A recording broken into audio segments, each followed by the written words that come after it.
In this video, we're going to talk about literary analysis. And an analysis just means to analyze something. So what you basically do when you do a literary analysis is you take apart the story.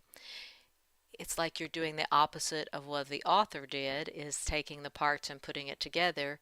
You're taking the together part and you're breaking it out into the parts. And this is generally how a book is written, in that the writer thinks about the themes, the characters, and how to represent the thoughts that the author wants to get across, and she puts them together into a story, or he puts them together into a story. And when we do an analysis, we try and take it apart and come to our own conclusions about what the author might be trying to say. And a literary analysis is a very personal analysis, in that each person may get something different out of the story. So we're just going to go through the different things of an analysis and how we're going to break down the book, with the idea that we're going to be writing an analysis of our own thoughts. The first thing that we're going to look at is the setting. And within the setting, we're going to come up with the place, the time, historical events that are happening around the book time, the culture that the setting is taking place in. And so a story is very different if it is in a culture of Vietnam versus a culture of South America. The weather, and this is usually about how it starts. How's the weather at the beginning? Because they're trying to set this tone of the story with the weather. And then the time of day the story begins. If a story begins at night, that creates a different type of feeling for the story and says a different thing than if the story begins on a sunshiny day. And then the time of year that the story begins, like in To Kill a Mockingbird, that story starts in the summer. And that is significant, probably because the author needed the kids to be out of school to set up part of what she wanted to say, and also the kids had to have the freedom to be able to go and do certain things. The next thing we're going to look at is the characters. And there's really only just a handful of characters that are in a story. The most important type of character is your protagonist, and the protagonist is the good guy. So think of the pro. This is the guy you're going to root for, and a good author will make you like the protagonist and make you want the protagonist to succeed at whatever they're trying to accomplish. The opposite of the protagonist is the antagonist. And the antagonist, think of anti, is against. It's against the protagonist. It's trying to keep the protagonist from accomplishing its goals. And in a lot of times, it is an actual character. And sometimes the antagonist can be something else, like society. Or it can be weather related, or it can be ideas. It's whatever is an obstacle for the protagonist. And then we have another character called the foil. And the main purpose of the foil is to kind of argue with the protagonist, and to get the protagonist and the foil to reveal certain things about the story through dialogue or through a conflict. And so you have to have a character, unless you just have a narration going on, which that's not usually how fiction is written. You have to have someone start the protagonist talking, and that's usually the foil, somebody that's alongside of them. Maybe it's somebody who's not doing something right, or is having another problem, and the protagonist and that person talk about it, and that's how the writer reveals things to the reader, is through the interaction between the protagonist and the foil. And the foil is not a bad guy, it's not a good guy, it's just someone there to help the story along through the interaction. And then we have the comic relief. In almost every story, there's somebody who is a little bit lighthearted, because if you stay too buried into these intense struggles, it wears out the reader. And so we always want to have somebody who's a comic relief. And if you think about the stories you like and movies you've seen, there's usually someone who's a little more lighthearted. And then the last character you may see in a story is a Christ figure. And if you've read Lord of the Rings, no, not Lord of the Rings, Lord of the Flies, there is a character in there that gets killed by a mob. And then he floats out to sea. They send him out to sea, and he has like garland in his hair. And to me, he represents a Christ figure. He was killed through no fault of his own. He happened to come into a savage scene, and they attacked him.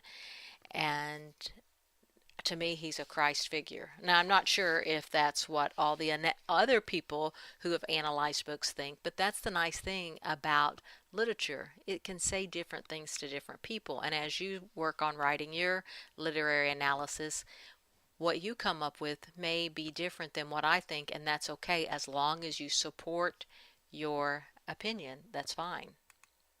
Characterization. So we have our main characters, but the characterization is, what does the character say and what do they do? And sometimes you see writers, well, a lot of times you see writers and even script writers have a character have an accent or be from a different part of the country, and that is to help you keep the character apart, and also because people do have stereotypes about different people, and writers use that. So what does the character say? What do they do? What are the places do they go? Those type of things are what we want to build up about our character. What do they wear? What do they look like? You know, it's a very different character if you have someone with tattoos and piercings versus someone who wears a three-piece suit. And even though you may not want to admit it, you do have stereotypes, and writers will use those to get their point across. And also what other characters say about the character. So if the foil and the antagonist or protagonist are talking about another character, that can be revealing about a character.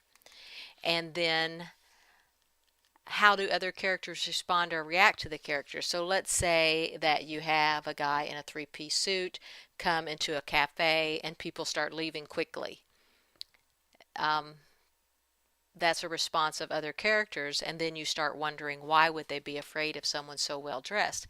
Now, if somebody pulled up on a bike and came in, they're covered in tattoos and piercings and leather, and people started leaving the restaurant, that characterization is kind of a stereotype that we could play along with a little bit more.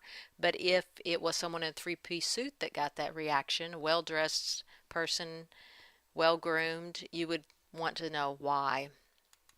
And then finally, if the author is being a narrator, what are they saying about the character? So when you do a literary analysis, you have to think about a lot of these things, and they will play into your analysis. Some characterization questions. And this is about plot too, because we know we want the main character to change. So how does that main character change? And at the end, we want the main character to be better off than at the beginning. If they're not, that's an important question that the writer dealt with also. Then how does the character resolve the major conflict? And another thing you can think about when you're writing your analysis is, who do you identify with and why? And that could be the start of your literary analysis, because that's probably one of the best questions to ask yourself before you write. Who or what is the main antagonist? Now this refers to that the main antagonist could be not a character. It could be nature, it could be society. And what makes the antagonist bad? And what makes the protagonist good? And are the characters believable? And the last thing you're going to be thinking about is, what are the characters' motivations? Conflict. We have just a few types of conflicts, just like there are a few types of characters. There's 5 types of characters, basic characters. There's 5 types of basic conflict. And you're going to look for what type of conflict. A lot of times stories have more than one type of conflict, but there'll be one dominant type of conflict. So our types of conflict is the character against himself. This is when someone struggles with something personally.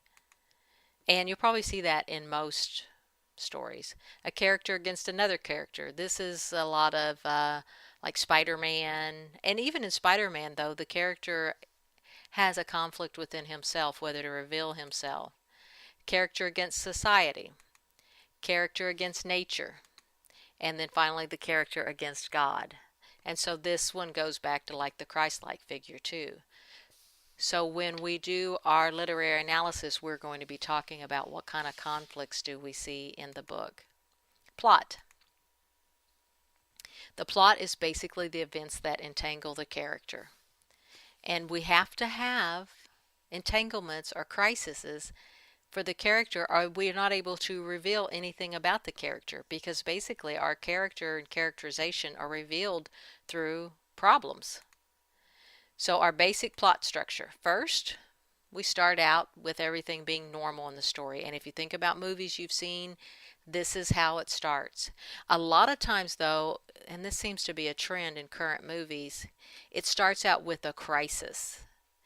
And so we get a glimpse of just something horrific that's happened, and then there's a bit of a flashback to normalcy. And so basically that intense scene at the beginning is simply there to give you the hook so that you're kind of hooked into the story and you want to know what happens. And then the writer will reveal what was normal for the person before. And then the inciting incident, like I said, a lot of times the inciting incident happens first and then they go back to how it was normal. And after the inciting incidents, we have rising conflict.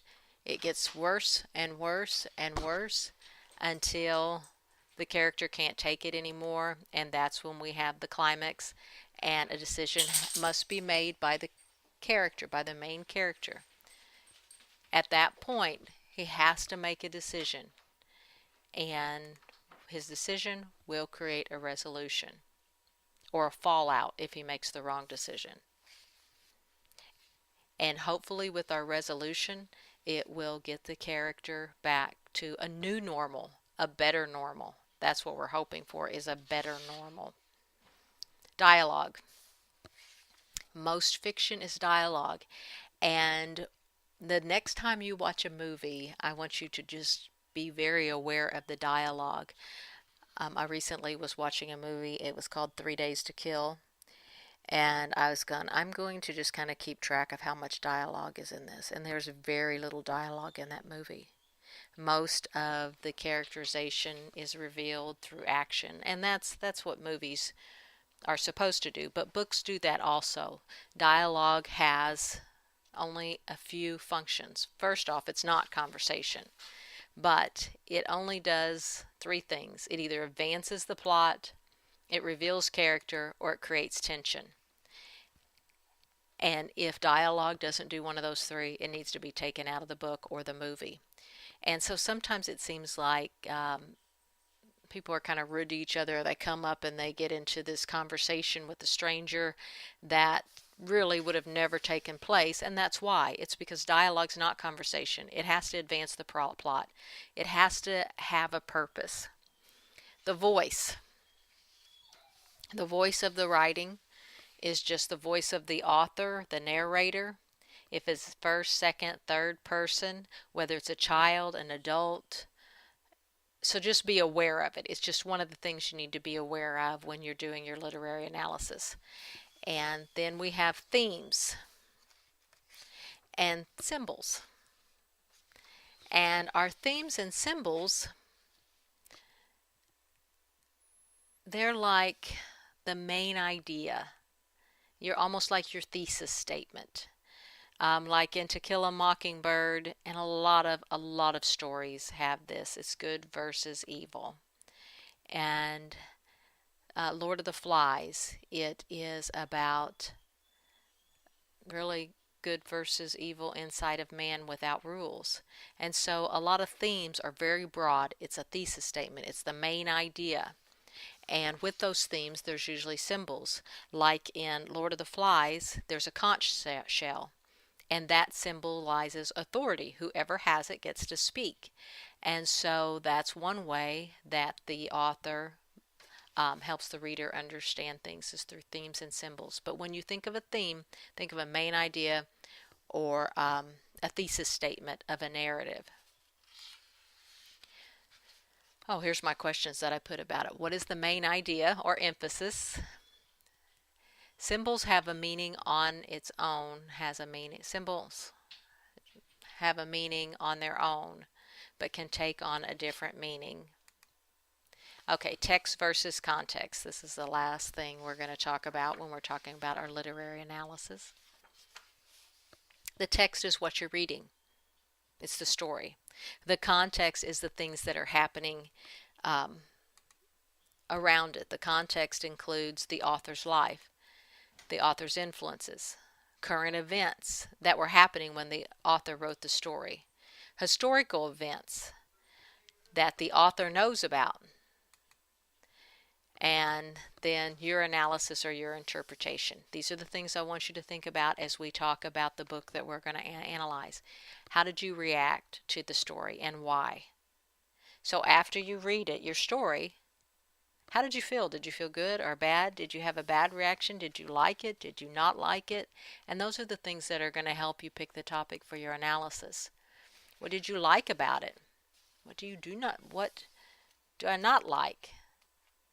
What ideas can you support from the story? Can you believe in the ideas that the author is trying to get across? And what quote speaks to me? If you read something in a book that a character said, that's the author trying to get that point across, what quote would you go, oh my gosh, that's so true? All right, that is the end of the slideshow, and that is just an overview of literary analysis. And we will be actually writing a literary analysis using a book of your choice. That's the end of the video.